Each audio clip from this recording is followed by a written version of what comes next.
विघ्नेश्वराय वरदाय सुरप्रियाय लंबोदराय सकलाय जगद्धिताय नागाननाय श्रुतियज्ञ विभूषिताय गौरीसुताय गणनाथ नमो नमस्ते। जयन्ती मंगला काली भद्रकाली कपालिनी दुर्गा क्षमा शिवा धात्री स्वाहा स्वधा नमोस्तुते। सर्वमंगल मंगल्ये शिवे सर्वार्थ साधिके शरण्ये त्र्यंबिके गौरी नारायणी नमोस्तुते।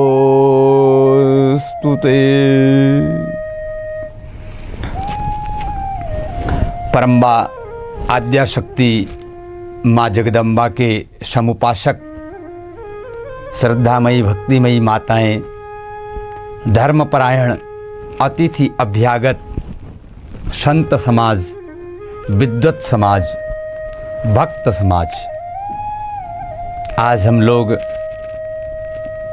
नवरात्रि के तृतीय दिवस में प्रवेश करते हैं। माँ भगवती की आराधना शारदीय नवरात्र के रूप में भक्तजन किया करते हैं। यह आराधना जीवन को एक श्रेष्ठ पथ पर ले जाने वाली हैं। आज तृतीय नवरात्र चंद्र घंटा माँ की उपासना।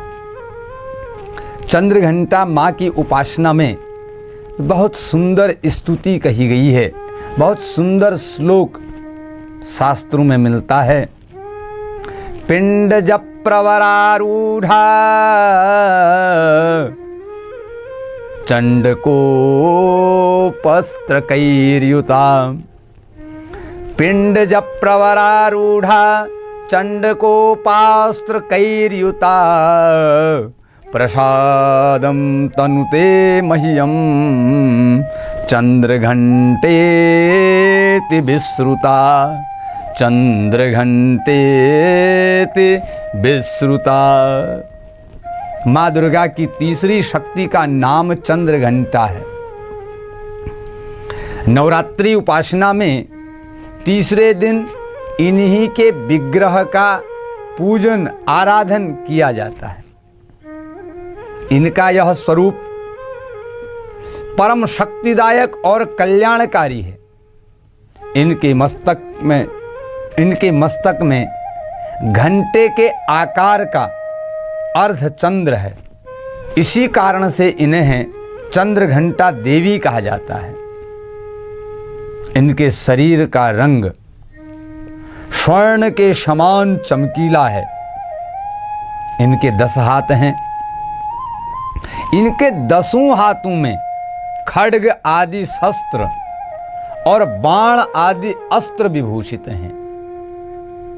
इनका वाहन सिंह है। इनकी मुद्रा युद्ध के लिए हमेशा तत्पर रहने वाली होती है। इनकी मुद्रा युद्ध के लिए निरंतर उद्यत रहने वाली होती है। इनके घंटे की सी भयानक चंड ध्वनि से अत्याचारी दानव दैत्य राक्षस सदैव कंपित रहते हैं। नवरात्र की दुर्गा उपासना में तीसरे दिन की पूजा का अत्यंत महत्व है। यह बहुत ही श्रेष्ठ पूजन है। शौर्य वीर्य का प्रतीक है। इस दिन साधक का मन मणिपुर चक्र में प्रविष्ट होता है। मां चंद्रघंटा की कृपा से उसे अलौकिक वस्तुओं के दर्शन होते हैं। दिव्य सुगंधियों का अनुभव होता है तथा विविध प्रकार की दिव्य ध्वनियां सुनाई देती हैं।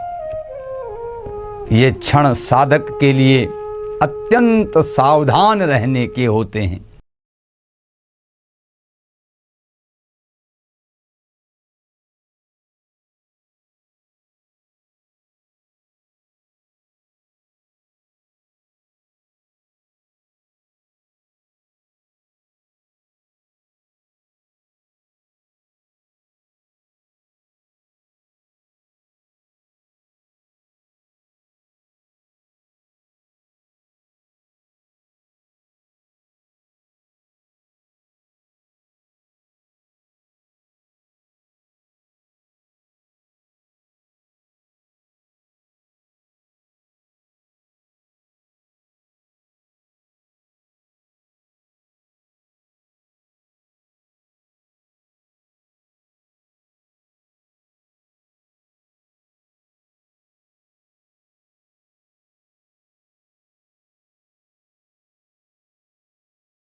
ये क्षण साधक के लिए अत्यंत सावधान रहने के होते हैं। चंद्रघंटा की कृपा से साधक के समस्त पाप और समस्त बाधाएं विनष्ट हो जाती हैं। इनकी आराधना सद्यः फलदायी होती है। सद्यः, तुरंत।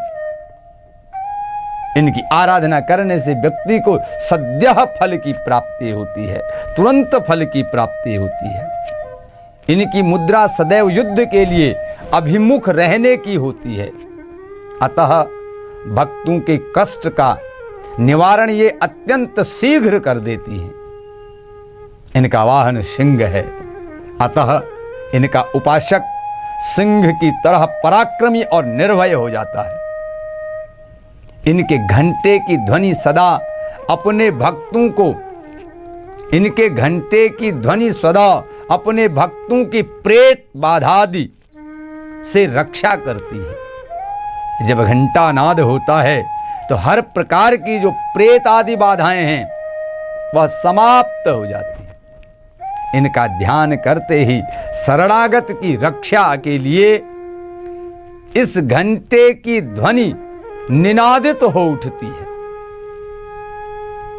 ऐसी माता का ध्यान करने पर व्यक्ति का सदैव कल्याण होता है। दुष्टों का दमन और विनाश करने में सदैव तत्पर रहने के बाद भी इनका स्वरूप दर्शकों और आराधकों के लिए इनका स्वरूप दर्शक और आराधक के लिए अत्यंत सौम्य और शांति से परिपूर्ण रहता है।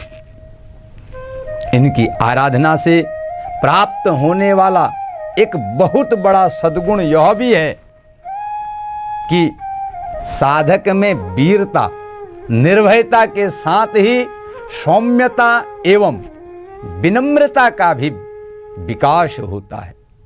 सौम्यता और विनम्रता का भी विकास होता है। इनके मुख, नेत्र तथा संपूर्ण काया की कांति गुण की वृद्धि होती है। इनके मुख, नेत्र तथा संपूर्ण काया में कांति गुण की वृद्धि होती है। स्वर में दिव्य अलौकिक माधुर्य का समावेश हो जाता है।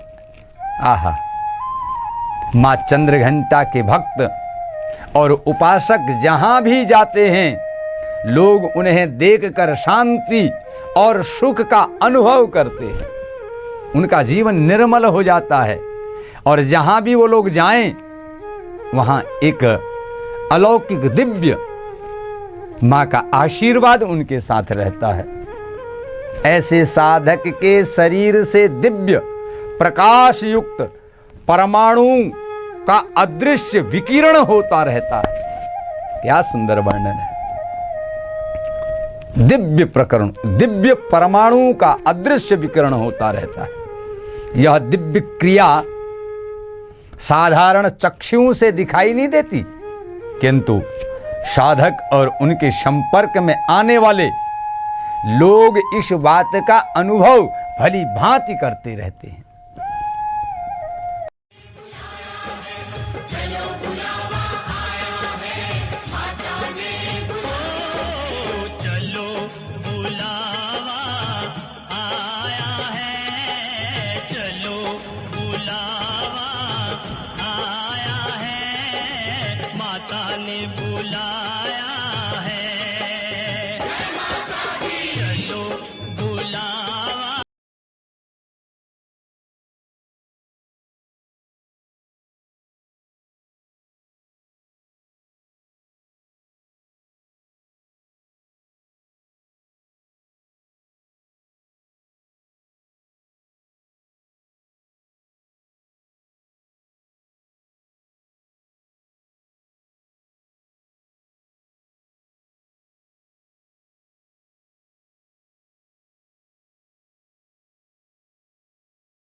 हमें चाहिए कि अपने मन वचन कर्म एवं काया को, अपने मन वचन कर्म एवं काया को विहित शास्त्र के अनुसार, विधि विधान के अनुसार पूर्णतः परिशुद्ध एवं पवित्र करके माता चंद्रघंटा के शरणागत होकर उनकी उपासना आराधना में तत्पर हो जाएं। उनकी उपासना से हम समस्त सांसारिक कष्टों से मुक्त होकर सहज ही परम पद और अधिकारी बन सकते हैं। सांसारिक कष्टों से मुक्त होकर सहज ही सरलता पूर्वक आसानी से परम पद के अधिकारी बन सकते हैं। हमें निरंतर उनके पवित्र विग्रह को ध्यान में रखते हुए साधना की ओर अग्रसर होने का प्रयत्न करना चाहिए। माँ भगवती के दिव्य स्वरूप का स्मरण करते हुए साधना के उस पवित्र पथ पर अग्रसर होने का प्रयत्न करना चाहिए। उनका ध्यान हमारे इहलोक और परलोक दोनों के लिए परम कल्याणकारी और सद्गति को देने वाला है। ऐसी माँ चंद्रघंटा की आराधना, चंद्रघंटा का पूजन, चंद्रघंटा का स्तवन जो मानव करेगा उसके जीवन में माँ भगवती का आशीर्वाद होगा। और माँ भगवती की पूजा के क्रम में आप दुर्गा सप्तशती का पाठ कर सकते हैं, सप्तश्लोकी दुर्गा का वाचन कर सकते हैं।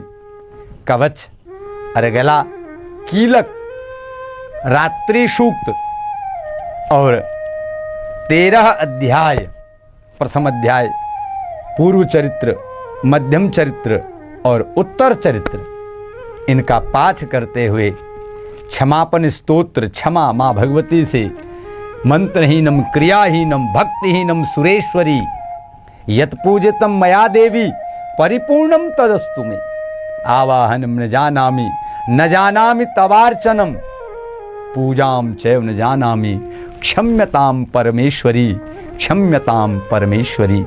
संपूर्ण विधि का विधि विधान से अनुपालन करते हुए हम माँ भगवती से क्षमा प्रार्थना करें और माँ आपका आशीर्वाद हम सबके ऊपर बना रहे, समाज के ऊपर बना रहे, हर प्राणी आनंद का अनुभव करे, हर व्यक्ति के ऊपर माँ आपका आशीर्वाद बना रहे। यही प्रार्थना करते हुए, यही शुभ कामनाएं रखते हुए, संसार के हर प्राणी के लिए शुभ चिंतन करते हुए हमको माँ जगदम्बा की आराधना करनी है, माँ की आराधना करनी है।